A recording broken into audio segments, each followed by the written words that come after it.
The year 2018 marked a significant shift. A major trade war began unexpectedly. It involved the world's two largest economies, the United States and China. This was not a minor disagreement. Global attention was immediate and intense.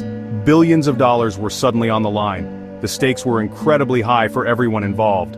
This conflict did not erupt overnight. Tensions had been simmering for years.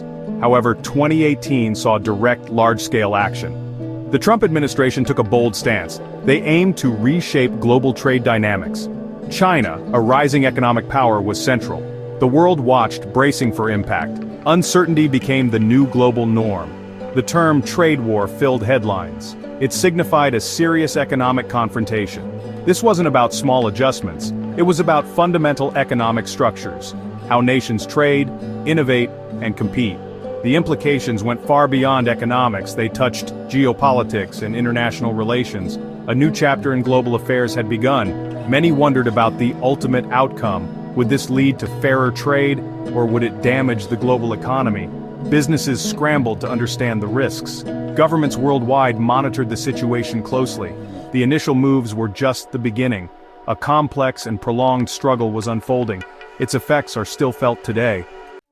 The Trump administration initiated this conflict. Their reasons were multifaceted and firm. A primary concern was the large trade deficit. The United States consistently bought more from China, far more than China bought from the United States. This imbalance was viewed as unsustainable. It needed urgent correction, officials argued. Action was deemed necessary and overdue. Intellectual property theft was another key issue. Washington accused Beijing of unfair practices. These included forcing United States companies to transfer valuable technology to Chinese firms. This was a condition for market access. Such practices hampered American innovation. They also cost United States businesses significantly. Protecting intellectual property was a central United States goal. Protecting American industries was also paramount. The administration sought to shield United States manufacturers and to bring back jobs to America. The America First policy guided this thinking. Certain sectors, like steel and aluminum, got early focus. The belief was that tariffs would level the field. They would help American workers compete. This was a promise made to many voters. The strategy aimed to pressure China to make significant changes to its trade policies. Washington wanted a more reciprocal relationship, one where United States interests were better protected. The use of tariffs was a powerful tool. It was intended to force negotiations and to achieve a new, fairer trade deal. The administration felt past approaches had failed. The United States made the first major move. In early 2018, tariffs were announced. Initially, they targeted solar panels and washing machines. Then came tariffs on steel and aluminum globally. Soon after, specific tariffs hit Chinese goods, about $50 billion worth of products. These included electronics, machinery, and aerospace parts. The message was clear: change your ways. China did not wait long to respond. Beijing viewed the United States tariffs as aggressive and as a violation of global trade rules. They swiftly announced retaliatory tariffs. These targeted key American exports to China. Soybeans were a major item on this list. So were cars, pork, and other agricultural products. The response was designed to inflict pain. The situation quickly escalated further. Washington threatened more tariffs on Chinese goods, hundreds of billions of dollars more. Beijing vowed to match any United States action. A cycle of tit-for-tat measures began. Each side increased the pressure on the other. The scope of targeted goods broadened significantly. This created immense uncertainty for businesses. Global markets reacted with volatility. Stock prices fluctuated with each new announcement. Supply chains faced sudden disruptions. Companies had to rethink sourcing and costs. The initial salvos were powerful. They signaled a prolonged and damaging dispute. No one knew how far it would go or what the ultimate economic toll would be. Within the United States, opinions were split. Many supporters of the administration cheered. They believed the tariffs were long overdue. China's trade practices were seen as unfair. This action was a way to fight back. They hoped it would protect American jobs and revive domestic manufacturing industries. A level playing field was the goal. However, American farmers faced serious challenges. China's retaliatory tariffs hit agricultural exports hard. Soybean farmers were particularly affected.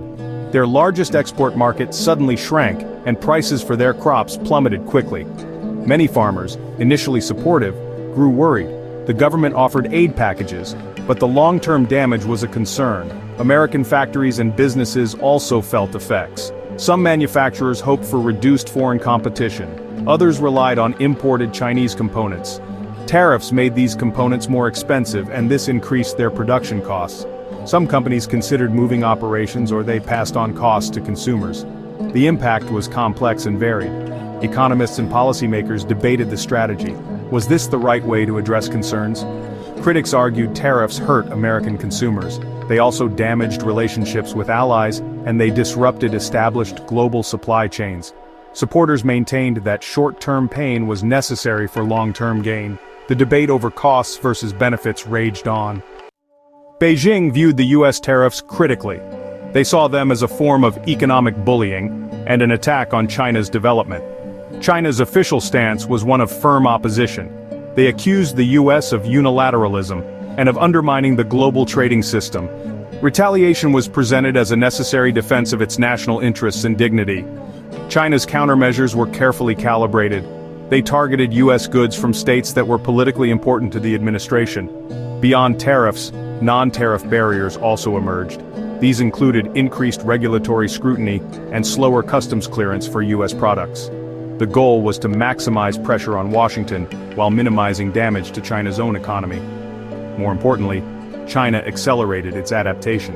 The trade war highlighted vulnerabilities, especially reliance on foreign technology. Beijing ramped up investment in domestic innovation. The Made in China 2025 plan gained new urgency. This aimed for self-sufficiency in key tech sectors like semiconductors, robotics, and artificial intelligence. Reducing dependence became a strategic priority. China also worked to diversify its trade. It sought to strengthen ties with other nations. The Belt and Road Initiative continued. New trade deals were pursued with other regions. ASEAN countries became even more important partners. Efforts were made to boost domestic consumption. This dual circulation strategy aimed to rely more on internal economic drivers for future growth. The US-China trade war sent ripples worldwide. It was not just a bilateral issue. Companies globally began to rethink supply chains. For decades, China was the world's factory. The tariffs made this reliance riskier and, in some cases, more expensive. Businesses started looking for alternatives. This was a significant shift in global business. Countries like Vietnam, Mexico, and India saw new interest. Some companies moved parts of their production to these nations to avoid US tariffs, or to diversify their manufacturing bases. This shift was called supply chain diversification. It led to new investments in these economies, but it also created challenges for them, such as straining infrastructure and labor markets. Global businesses faced increased uncertainty. The constant threat of new tariffs or changes in trade rules made planning difficult. Input costs rose for many manufacturers. Logistics became more complicated and costly. Some businesses absorbed these costs while others passed them on to consumers. This contributed to inflationary pressures in places. Ordinary people around the world felt the impact. Consumers in the US faced higher prices for some goods imported from China. Workers in export-oriented industries globally worried about potential job losses or reduced demand. The trade war added to global economic anxieties. It showed how interconnected the world had become and how disputes between giants affect everyone. As of today, in mid-2025, the situation remains complex. The Biden administration took office in 2021. It has kept many of the Trump-era tariffs, while also reviewing U.S. trade policy toward China. The approach is now more focused on strategic competition and national security. Concerns about technology and human rights persist. Dialogue continues, but tensions are still evident. China, for its part, continues its strategies.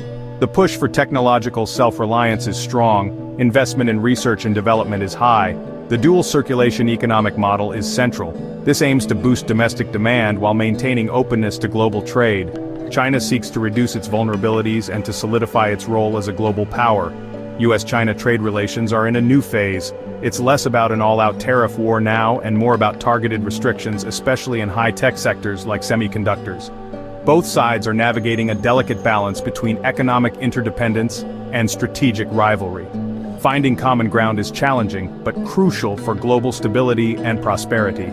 Looking back, was the trade war smart, or was it a risky, costly endeavor?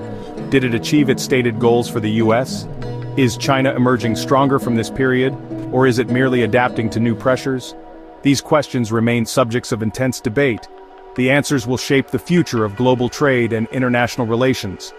Readers are invited to reflect on these profound changes.